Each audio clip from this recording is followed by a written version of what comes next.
अखिलेश यादव एक के बाद एक बयान दे रहे हैं, उनकी पार्टी एक के बाद एक बयान विजय जी देती हुई नजर आ रही है। ये तो समझ में आ रहा है कि आप एक धर्म विशेष के अपीजमेंट वाली पॉलिटिक्स करने की कोशिश कर रहे हैं, आप उसे बचाने की कोशिश कर रहे हैं और वो बयानों में झलक भी रहा है। लेकिन ये कोशिश अखिलेश यादव को कितनी भारी पड़ सकती है? आप दूसरी तरफ ये भी तो एक संदेश दे रहे हैं ना कि आप पीड़िता के साथ नहीं खड़े हैं, आप उस पर शक कर रहे हैं, आप उसके बयानों को झुठला रहे हैं। देखिए, राजनीति जो है प्राची जी, आप जो बात कर रहे हैं बहुत गंभीर बात है और एक संवेदनशील बात है, लेकिन राजनीति में इन दोनों ही चीज़ों की जगह नहीं है, न संवेदनशीलता की। और ख़ासतौर से ये अयोध्या का जो मसला हम देख रहे हैं, लगातार पिछले दिनों काफ़ी चर्चा हुई है, हर्ष जी ने उस पर बहुत विस्तार से चर्चा कर दी। मैं दो बातें कर रहा हूँ। शिवपाल जी ने जो बात कही वो बिल्कुल ठीक कही है कि भाई चुनाव हैं, अभी वहाँ पर उपचुनाव हो रहे हैं, इसलिए ये सब हो रहा है।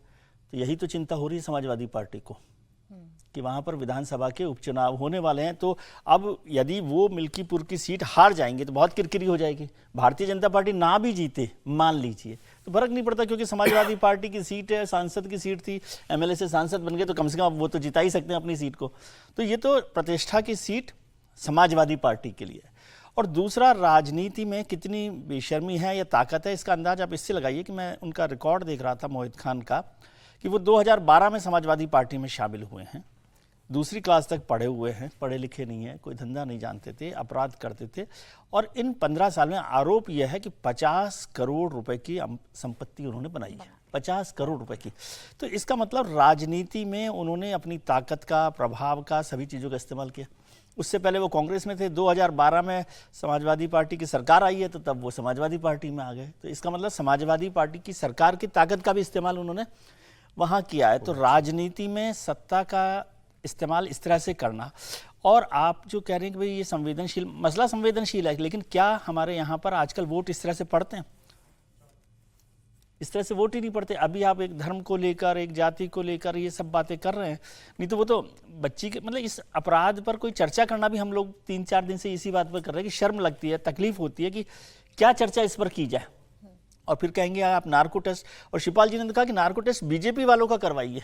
वो झूठ बोल रहे हैं, वो झूठ बोल रहे हैं। मतलब ये तो आपने उस पर नोटिस नहीं किया कि उन्होंने ये कहा कि बीजेपी वालों का नोटिस नार्को टेस्ट करवाइए। तो ये तो मैंने पहली बार ही सुना है कि जो उनका नार्को टेस्ट हो, उसका मोइन खान का होता तो समझ में भी आता है कि भाई वो कह रहे हैं कि नार्को टेस्ट करवा ले तो सच समझ में आ जाएगा कि क्या हो रहा है क्या नहीं हो रहा है। तो अब इस पर क्या होगा, और विधानसभा का उपचुनाव समाजवादी पार्टी की नजर में है, ये बात ठीक है। लेकिन क्या चुनाव ही सब कुछ है समीर जी? ऐसे संवेदनशील मुद्दों पर आप चुप हो जाएंगे, और आप चुप्पी के साथ साथ अगर बोलेंगे तो ऐसा बोलेंगे जो चुभने वाला है। आप सोचिए, वो पीड़िता और पीड़िता के परिवार वाले जब अखिलेश यादव को सुन रहे होंगे, उनकी पार्टी के नेताओं के बयानों को सुन रहे होंगे, आप तो धमका भी रहे हैं ना जाकर, और फिर झुठला रहे हैं कि हमारे नेताओं ने नहीं धमकाया, आप चाहिए तो आप सीसीटीवी कैमरा चेक कर लीजिए अस्पताल का। आप दुख तो पहुंचा रहे हैं ना। देखिए, समाजवादी पार्टी से इसी तरह के बयान की उम्मीद की जा सकती है। जिस पार्टी के संस्थापक अगर ये कह सकते हैं कि लड़के से गलतियां हो जाती है, तो उनके वंशजों से और क्या उम्मीद करोगे? अखिलेश यादव उनके बेटे हैं, मुलायम सिंह यादव के, तो परिवारिक में तो अखिलेश यादव को यही मिला है। और जिस तरीके राजनीति अखिलेश यादव उत्तर प्रदेश के अंदर कर रहे हैं, मुसलमानों की वो राजनीति करते हैं, यादवों की वो राजनीति करते हैं, तो ये उनका पक्ष बनता है राजनीतिक रूप से, और वो अपनी राजनीति कर रहे हैं।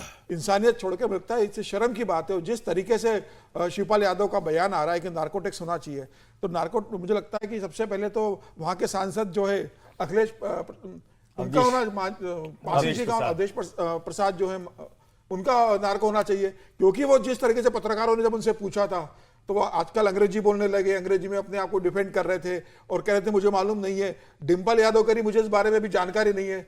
डिंपल को दुनिया भर की राजनीति की जानकारी है, वायनाड में क्या हुआ उसकी जानकारी है, ओलंपिक में खिलाड़ी कैसा प्रदर्शन कर रहे हैं जानकारी है, लेकिन उनके खिलाड़ी वहां पर क्या कर रहे हैं समाजवादी पार्टी के कार्यकर्ता, यह उनकी जानकारी में नहीं है। मुझे लगता है कि बेशर्मी की एक पराकाष्ठा है, और इतने घृणित और इतने गंदे काम के बाद समाजवादी पार्टी, क्या समाजवादी पार्टी के लोग उस बिटिया से मिलने गए? वो उसको धमकाने थाने गए थे कि 2000 रुपए ले लो और समझौता कर लो, आप अगर आप केस वापस नहीं करोगे तो आपको गायब कर दिया जाएगा, आपके टुकड़े टुकड़े कर दिए जाएंगे। इतने भयंकर घटना करने के बाद ही मुलायम सिंह यादव के बेटे और उनकी बहू अखिलेश यादव और डिंपल यादव कि मुझसे एक शब्द नहीं निकल रहा। डिंपल तो महिला है ना, उसको तो कम से कम बोलना चाहिए कि इस मामले में कड़ी कार्रवाई हो। आप उसको पार्टी से निकाले, मोइन खान को, वो पार्टी में बना हुआ है। और अब मोइन खान का तो कल आ रहा है कि मोइन खान अकेला नहीं है, उसमें समाजवादी पार्टी के 2-3 और पदाधिकारी शामिल है। जो इस पूरे प्रकरण में इन्वॉल्व है, अभी उनका नाम नहीं आया। तो मुझे लग रहा है कि समाजवादी पार्टी की जो स्थानीय इकाई है, सांसद से लेकर जितने विधायक और जितने पदाधिकारी है, सबका नार्को टेस्ट हो तो पता पड़ जाएगा कि इसमें कौन कौन शामिल है। और मुझे लगता है कि कल तो बुलडोजर अभी चला दिया है योगी आदित्यनाथ ने, उनके बेकरी पर चला दिया है, उनके घर पर चले, और बाकी है जो लोग जिन लोगों ने सपोर्ट किया है, जो पुलिस वाले एफआईआर नहीं लिख रहे थे, ये तो उनकी भी जिम्मेदारी है ना कि जब उनकी माँ वहां पर एफआईआर लिखवाने गई तो मोइन खान वहां बैठा हुआ था थाने के अंदर, बिना एफआईआर लिखा उसको वहां से भगा दिया गया। तो मुझे लगता है कि वो थाना भी वहां से हटे, और जो पुलिस वाले उसके अंदर शामिल है वो तत्काल बर्खास्त होना चाहिए वहां पर, और उनके ऊपर भी सख्त कार्रवाई, और उनके घरों पर भी बुलडोजर चले। सिर्फ मोइन खान जिम्मेदार नहीं है, जिन्हें उसको अधिकार और कानून के अंदर काम करने का, एफआईआर करने की जिम्मेदारी थी, वो उस गुंडे, बदमाश और बलात्कारी का साथ दे रहे थे पुलिस वाले, उनके ऊपर भी कार्रवाई होना चाहिए। और मुझे लग रहा है कि समाजवादी पार्टी का जो असली चरित्र है, जो चेहरा है, वो जनता के सामने आ रहा है। जनता इन्हें उन्हीं के क्षेत्र में, मिल्कीपुर में जहां विधानसभा चुनाव है, इस बार सबक सिखा देगी। एक लाइन में जोड़ रहा हूं प्राची जी कि ये समाजवादी पार्टी बीजेपी की तो बात होगी, लेकिन हमारे एलओपी साहब हैं जो रोज संसद में कहते हैं डरो मत, डराओ मत, तो वो रायबरेली से अयोध्या पहुंचे, उस लड़की को कहें, उसकी माँ को कहें डरो मत, और समाजवादी पार्टी को कहें डराओ मत। या वो नारा कहाँ गया जो लड़की हूं लड़ सकती हूँ? लड़की के लिए नहीं लड़ सकते तो किसके लिए लड़ेंगे?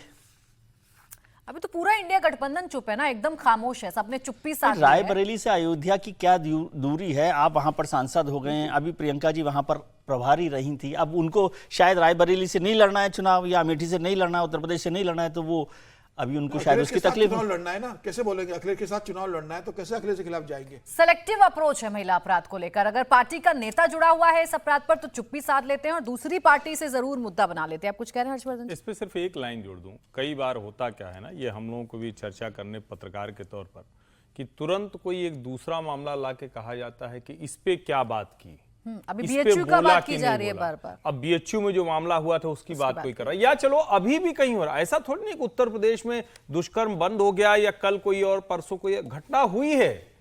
उन सब घटनाओं पर उसी तरह से कलेजा कटता है जैसे इस पर है, लेकिन इस पर दिख रहा है कि वहां के मुख्य विपक्षी पार्टी का नेता है, वो अपने रसूख, अपने प्रभाव का इस्तेमाल कर रहा है, और अखिलेश यादव उसके साथ पूरी ताकत के साथ खड़े हुए हैं। और कांग्रेस पार्टी, जो अभी विजय जी ने बड़ी अच्छी बात कही कि भाई आप एलओपी भी हैं, आप पूरे विपक्ष की आवाज है, आपने पूरे विपक्ष को उसी खांचे में ले जाकर खड़ा कर दिया। और मुझे याद है हम लोग कहानी कुर्सी के शो में ही थे, और उस वक्त चुनाव भी चल रहे थे, प्रज्वल रेवन्ना का मामला आया, हम लोग इंडिया टीवी पर 3 दिन तक उसको लेकर बात करते रहे, कोई कसर नहीं छोड़ी। गृह मंत्री को इंटरव्यू देना पड़ा और उन्होंने कहा कि इसके खिलाफ हम बोल रहे हैं। प्रधानमंत्री ने बोला कि प्रज्वल रेवन्ना के खिलाफ कड़ी से कड़ी कार्रवाई, और तो और जिसके वो पोते हैं यानी पूर्व प्रधानमंत्री एचडी देवगौड़ा, उनको तक को बोलना पड़ गया। क्या उनसे भी ज्यादा कड़ा कलेजा अखिलेश जी का हो गया है?